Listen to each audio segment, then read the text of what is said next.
नमो श्रीकालशब्दाय जगन्नाथ सुताय सभीताय सपुत्राय सकलत्रयते नमो नमः। वाञ्छाकल्पतरुभ्यश्च कृपा सिन्धुभ्यः एव च पतितानां पावनेभ्यो वैष्णवेभ्यो नमो नमः। कृष्ण मुरारी हे गिरिधारी बनचारी मनोहारी ललित त्रिभंग। कृष्ण मुरारी हे गिरिधारी बनचारी मनोहारी ललित त्रिभंग। कृष्ण मुरारी हे गिरिधारी बनचारी मनोहारी ललित त्रिभंग। कृष्ण मुरारी हे गिरिधारी बनचारी मनोहारी ललित त्रिभंग। दीन दयाल तुम्हें যশোদা দুলা। दीन दयाल तुम्हें যশোদা দুলা। दीन दयाल তুমি যশোদা দুলা। दीन दयाल तुम्हें যশোদা দুলা। বলে তোলে বনমাল নয়ন বিভঙ্গ। दीन दयाल तुम्हें যশোদা দুলালে গলে চলে বনমাল নয়ন বিভঙ্গ। গোপী বনচারী হে রাধা প্যারী। গোপী মনুচারী হে রাধা প্যারী। গোপী বনচারী হে রাধা প্যারী। গোপী মনুচারী হে রাধা প্যারী। ভক্ত জনার নয়ন আনন্দ আনন্দ।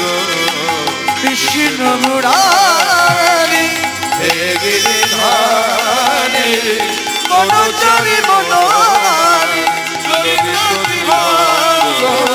কৃষ্ণ মুরারি হে গিরিধারী বনচারী মনোহারি ললিত ত্রিভঙ্গ। বনচারী মনোহারী ললিত ত্রিভঙ্গ। বনচারী মনোহারি ললিত ত্রিভঙ্গ।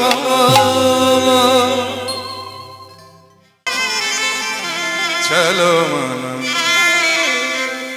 চলো মন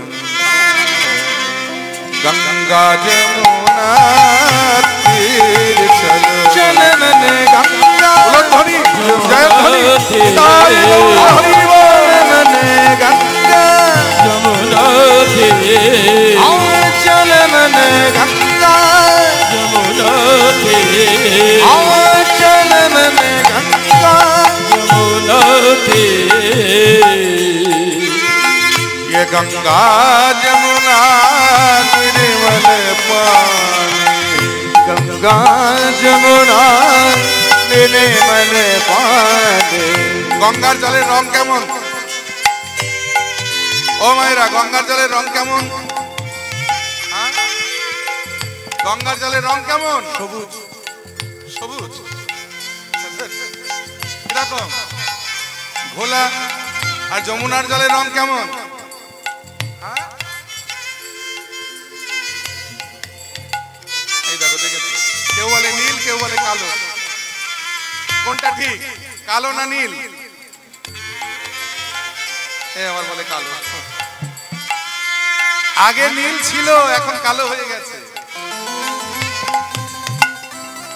নীল যমুনা কালো হয়ে গেছে, কারণ এই নীল যমুনা কালো হওয়ার পেছনে একটা কারণ আছে। কারণটা কি জানেন? এর সঙ্গে আপনাদের বীরভূম জেলাটা জড়িয়ে আছে। কিন্তু বলে বাবা কোথায় যমুনা? সেই বৃন্দাবন, উত্তরপ্রদেশ। আর তার সঙ্গে যমুনা কালো হওয়ার পেছনে বীরভূম জেলা জড়িয়ে কেন? বলে দিয়ে একটু শুনুন। দক্ষ রাজার কন্যা সতীর সঙ্গে ভোলানাথের বিবাহ হল। যদিও ভোলানাথ স্বয়ম্বর সভাতে এই উপস্থিত হয়েছিলেন, সেখানে সতী বরমালাটা ভোলানাথকে দিয়ে দিয়েছিলেন। এই জন্য ভোলানাথকে পছন্দ করে বিবাহ করেছেন বলে সতীকে ত্যায্য করে দিলেন দক্ষ রাজা। জামাই মেয়েকে মেনে নিলেন না। ওদিকে দক্ষযজ্ঞ শুরু হয়েছে, নারদের উপরে পড়েছে নিমন্ত্রণের ভার। স্বর্গ মর্ত পাতাল ত্রিভুবন নিমন্ত্রণ, কিন্তু মেয়ের বাড়িতে নিমন্ত্রণ হবে না। নারদের তার বুদ্ধি কম নেই। নারদ গিয়ে বললেন একটু মানে ঝামেলাটা মানে একটু লাগিয়ে দিয়ে এলেন। সতীকে গিয়ে বলেন শোনো, তোমার বাবা যজ্ঞ করছে, যদিও তোমায় নিমন্ত্রণ করতে নিষেধ করেছে, যাচ্ছিলাম এই দিক দিয়ে, তোমায় একটু জানিয়ে গেলাম। নিমন্ত্রণ কিন্তু করলাম না, তোমায় জানিয়ে গেলাম। আর সতী যেই জানতে পেরেছে বাপের বাড়িতে এত বড় যজ্ঞ হচ্ছে, স্বামীকে খুব জোড়াজোড়ি করলেন আমাকে নিয়ে যেতে হবে। ভোলানাথ অনেক নিষেধ করলেন কিন্তু শুনলেন না।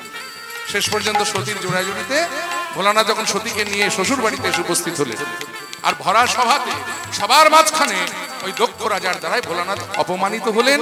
আর স্বামীর অপমান সতী সাথী রমণী মেনে নিতে পারলেন না, যজ্ঞস্থলে দেহত্যাগ করলেন সতী। আর ভোলানাথের অত্যন্ত মানে প্রিয় ছিলেন, আর হবেনই বা না কেন, তিনি তো ভোলানাথের স্ত্রী। এই সতীর দেহত্যাগ কিন্তু ভোলানাথ মেনে নিতে পারলেন না, সহজভাবে নিতে পারলেন না। তাই ভোলানাথ শুরু করলেন সতীর মৃতদেহটা কাঁধে নিয়ে শুরু করলেন তার তাণ্ডব মানে উদ্যম নৃত্য। আর তাতে সৃষ্টি রসাতলে যেতে বসল। সব দেবতারা ভয়ে তটস্থ হয়ে ছুটে গেলেন ভগবান বিষ্ণুর কাছে, বললেন ওকে বলে থামানো যাবে না। ভগবান বিষ্ণু বললেন তবে আমার কাছে থামার একটা শান্ত করার একটা উপায় আছে। বলে কি?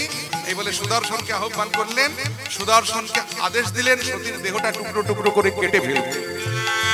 সতীর দেহটা কাটা হলো, আর কাটা অংশগুলো, খণ্ডিত অংশগুলো পৃথিবীর বিভিন্ন জায়গায় পড়তে লাগলো। আর যেখানে পড়লো সেখানে একটা করে সতী পীঠ সৃষ্টি হলো। 51টি জায়গায় পড়েছিল বলে 51 পীঠ, তার মধ্যে 5টা আপনাদের বীরভূম জেলাতে। আর মজার বিষয় কি জানেন? সর্বশেষ পীঠস্থানটাও কিন্তু এই বীরভূম জেলাতে। এই যে কঙ্কালীতলা জলজলিয়া গ্রাম, সেখানেই তো মায়ের দেহের এই কাঁকালটা পড়েছিল। আর যখন ভোলানাথের কাঁধে আর সতীর অংশ রইল না, দেহ রইল না, তখন ভোলানাথ শান্ত হয়ে গেলেন। কি নিয়ে আর তাণ্ডব করবে? দেহটাই তো নাই, এই শান্ত হয়ে গেলেন। ভগবান বিষ্ণু আদেশ দিলেন যে ভোলানাথকে স্নান করিয়ে শুদ্ধ করতে হবে। স্নান করাবে কারা? ভারতবর্ষের বিখ্যাত বিখ্যাত নদীগুলোকে ডাকা হলো। কৃষ্ণা, কাবেরী, গোদাবরী, নর্মদা, গঙ্গা, যমুনা সবাই এসে উপস্থিত। ভগবান বললে তোমাদের কেন ডেকেছি জানো? তোমাদের মধ্যে যে কেউ একজন ভোলানাথকে স্নান করিয়ে শুদ্ধ কর। কে রাজি আছে? সবাই একযোগে বলছে, এ বলছে আমি করবো, বলছে আমি করবো। কিন্তু ভগবান বলেন শোনো, তোমরা হয়তো ভাবছো যে ভোলানাথকে স্নান করলে তোমাদের মহাপুণ্য লাভ হবে, এটা ঠিক, কিন্তু পাশাপাশি একটা ক্ষতি হবে। বলে কি? তোমাদের এই সুন্দর সুশ্রী রূপ কুশ্রী হয়ে যাবে। আর এই কথা শুনে গঙ্গা বললেন প্রভু হঠাৎ মনে পড়ে গেল একটা কাজ ফেলে এসেছি, তুমি আমায় একটুখানি সময় দাও, আমি একটু ঘুরে আসি, কাজটা সেরে পরে আসছি। বলে গঙ্গা চলে গেলেন। কৃষ্ণা, কাবেরী, নর্মদা, গোদাবরী সবাই একে একে বিদায় নিলেন। যমুনা করে জোরে দাঁড়িয়ে আছে। ভগবান বলে কি যমুনা তুমি গেলে না? বলে না প্রভু, তোমার আদেশ পেলে আমি ভোলানাথকে স্নান করাবো। বলে তুমি তোমার রূপ যৌবন নষ্ট হয়ে যাবে। বলে যাক না, কি হবে এই রূপ যৌবন দিয়ে যদি সেটা ভালো কাজে লাগাতে না পারলাম। এই বলে ভগবান বিষ্ণুর আদেশে সেদিন যমুনা ভোলানাথকে স্নান করিয়ে শুদ্ধ করার সাথে সাথে তার সেই সুন্দর সুশ্রী নীল বর্ণটা সঙ্গে সঙ্গে কুশ্রী মানে কালো হয়ে গেল। ভগবান বিষ্ণু আশীর্বাদ করে বললে যমুনা তুমি তোমার রূপ হারালে, কিন্তু আমি তোমায় আশীর্বাদ করছি, আমার আশীর্বাদে আজ থেকে তোমার পক্ষে যারা স্নান করবে তাদের দেহের সমস্ত পাপ তাপ ধুয়ে তারা একদম নির্মল মানে পবিত্র হয়ে যাবে। তাই গৌর হরি গৌর হরি। তাই তো কবি বলেছে, এই তো এ গঙ্গা যমুনা নির্মল निर्मल पानी गंगा जमुना निर्मल पानी शीतल शीतल हो तो शरीर चल मन गंगा चल मन गंगा चल मन गंगा।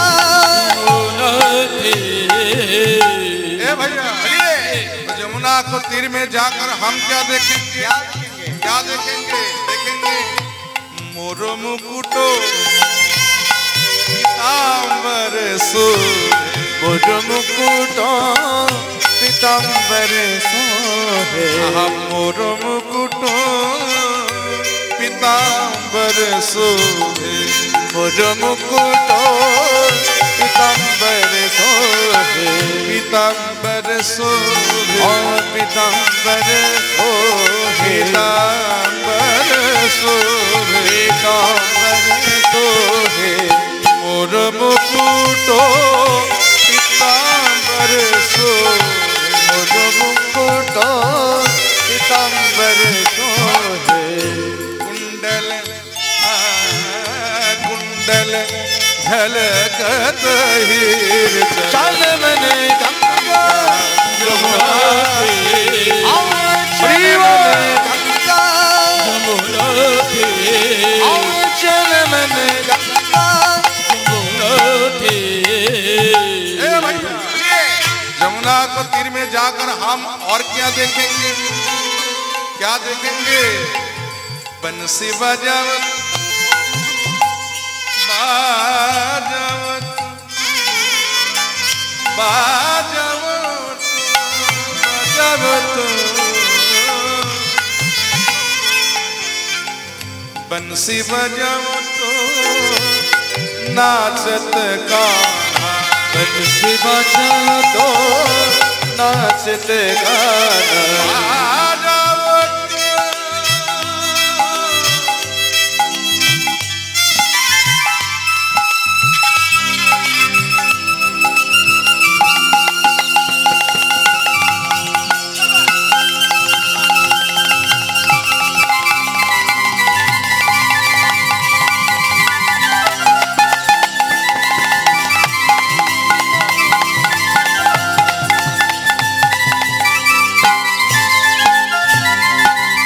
बंसी बजाओ तो नाचत गाना बंसी बजाओ तो नाचत गाना संग लिए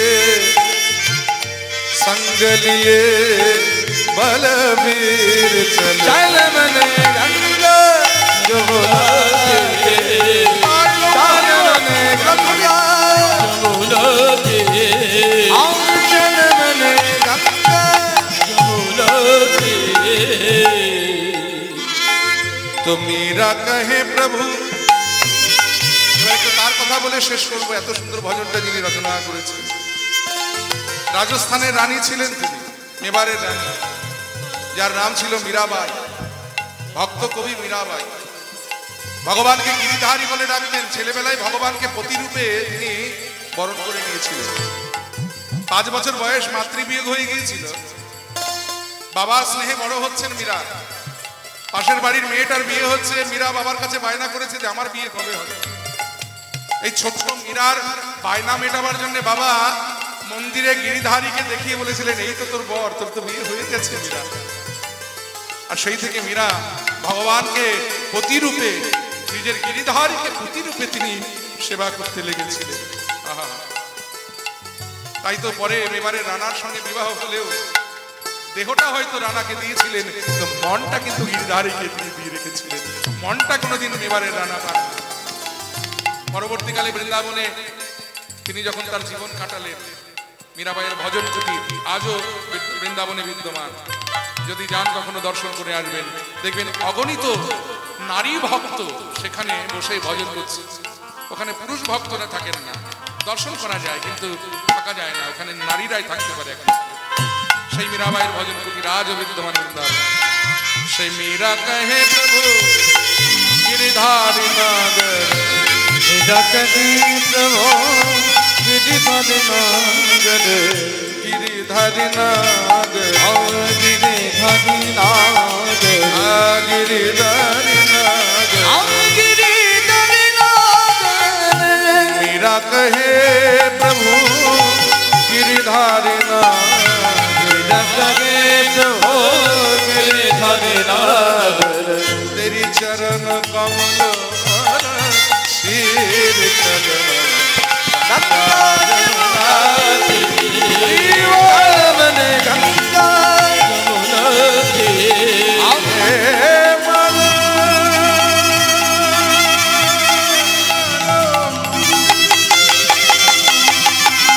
चलो रे